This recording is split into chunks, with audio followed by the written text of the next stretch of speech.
Hello. All right. I'm back with a vengeance, guys.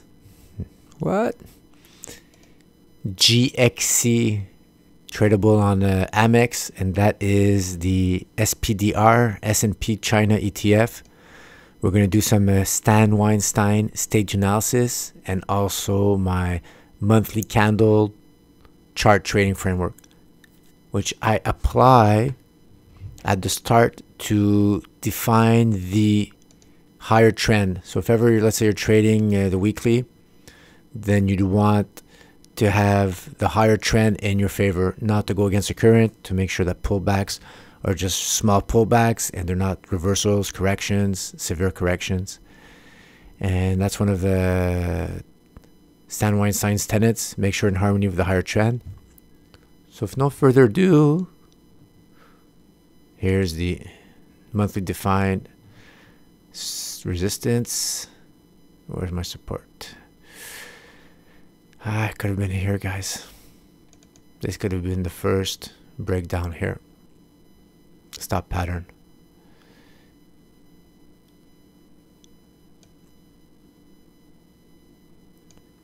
What I'm looking is on the way back. I'm looking for a red candle. It's right here.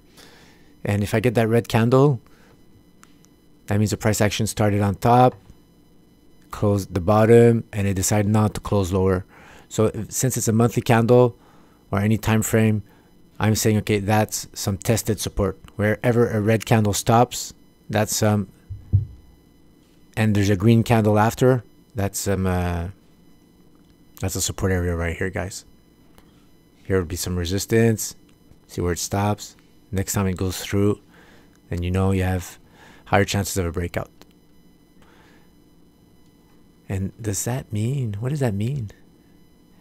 Is this a stage 4? So if I apply my classic chart trading framework, that's what my target would be. The breakdown was confirmed in June's candle, July candle, August candle, 30-week average trying to go down. Let's say you would be in the stage 2 right here. Anytime that you have a close below, where on the monthly chart, I'm using the 12-month moving average. It's a nice fit with the year. Monthly candles, year, some harmony to that. And when you have closes below that, not a good sign, guys. You want it all the time above. I don't know if I would have shorted it here because the 12-month moving average is still going upwards. But usually on my classic chart trading framework, I don't even use the MA. So I could have essentially shorted it here, have a target all the way down here. And I know now the trend is in my... The only thing I would have probably liked more, that I'm looking more and more, I don't like these candles outside the body. I would have rathered it to be filled out like a Marubozu candle, full pressure like this, small candle. I don't want that selling, that buying pressure going against, fading my move. Not a big fan. Yeah, the tweezers. But right now, downtrend, breakdown monthly candle chart, target all the way down here to 90, 91. Let's head over to the weekly and see what Stan's doing. Remove all those crazy lines.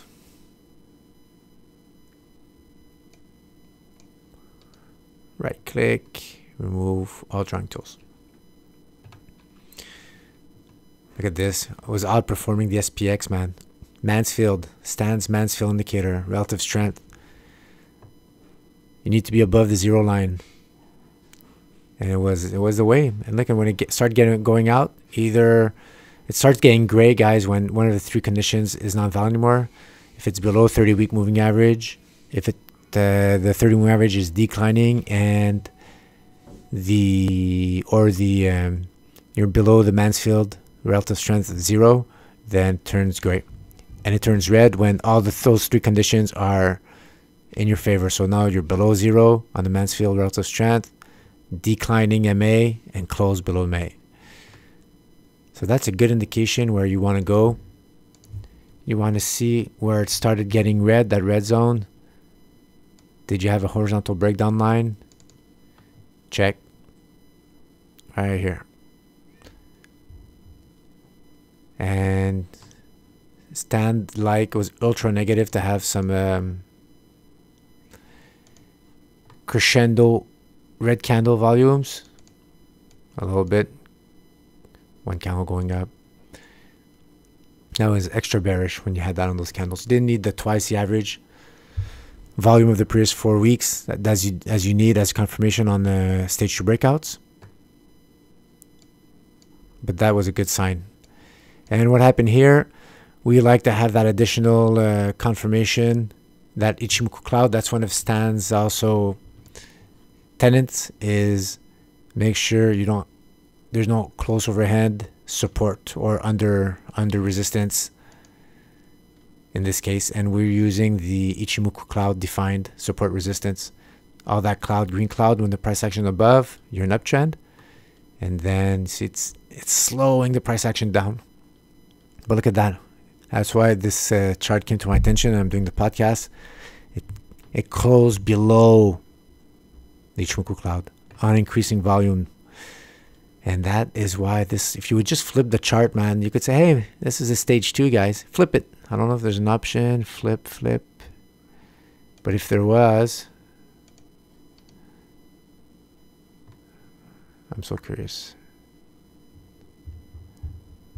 I'll find it.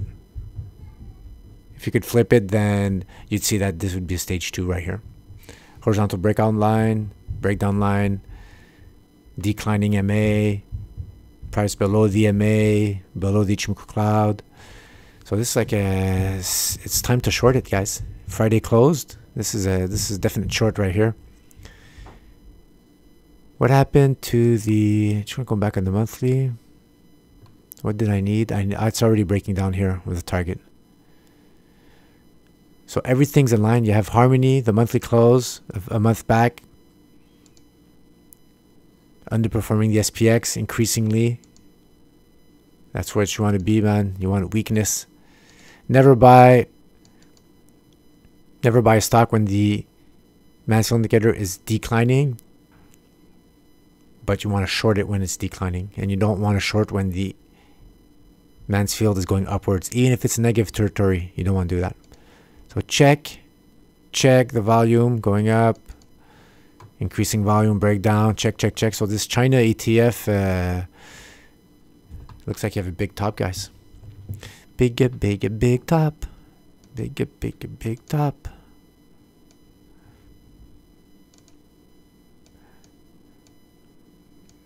Different resistance lines, defined resistance lines. This is the weekly chart trading framework.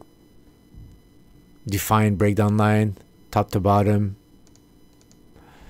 That's why I never judge a framework, guys. A lot of overlaps, a lot of similitudes. As long as the guy tells you, I'm using risk, money management, and then you say, okay, you're good.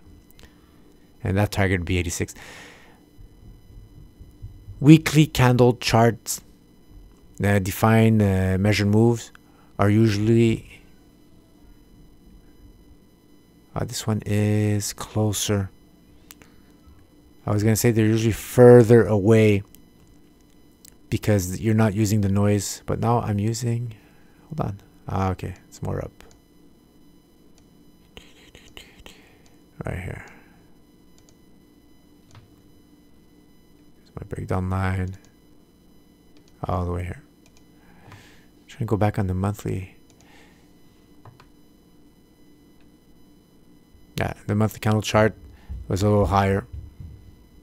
I was, I think, at 91 the target, because it's excluding all those wicks, all those noise.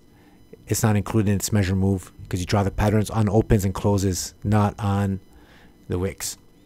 And that's the noise. And on the daily, if you put on dailies, there's even more noise. So your lines, your frame, your chart pattern would be even wider for even a lower breakdown line and a lower measure move. Cool, right? So that's it, man, for GSX. Underperforming that ETF, underperforming the SPX. That's all you need to know. All right, guys. Keep it short for today. Enjoy. Ciao.